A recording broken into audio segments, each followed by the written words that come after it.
di dalam sini.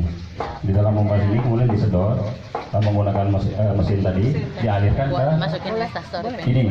ini kalau Bapak Ibu lihat boleh. Mohon terakhir kembali lagi ke sini, mutar Ibu, sirkulasi terus. Jadi apapun bentuknya sebenarnya kalau rak hidroponik itu mau dia A, mau dia bertingkat, intinya ngalir dan kembali lagi ke seperti itu.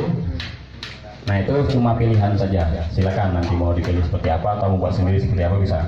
Nah ini posisi, perhatikan yang TDS nya ini posisi 0, 4 digit.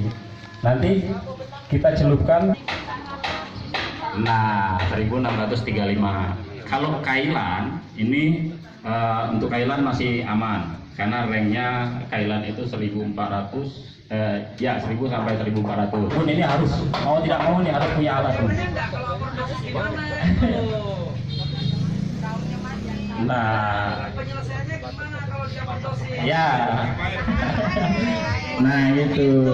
Nanti kalau dia ketinggian nutrisinya, kalau sudah misalnya sampai 2000, berarti kita cuma isi air. Kalau dia kurang dari harus sama. Misalnya 1 gelas yang A, 1 gelas yang B. Ngerti ya Bu?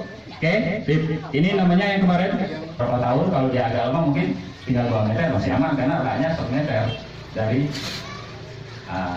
tanah. Ada yang nanya airnya aman nggak buat makhluk hidup? Ya. Aman ikan kan? Kalau untuk ikan masih aman. Begitu. Masih aman. Tapi paling ikan itu udah aman. Masing-masing kan tanaman kan ada nutrisinya beda. Kalau ini kailan sawi-sawi masih bisa di 1000 ke atas. Asal jangan 2000. Kan ada satu yang kemarin. Nah dia di situ disesuaikan.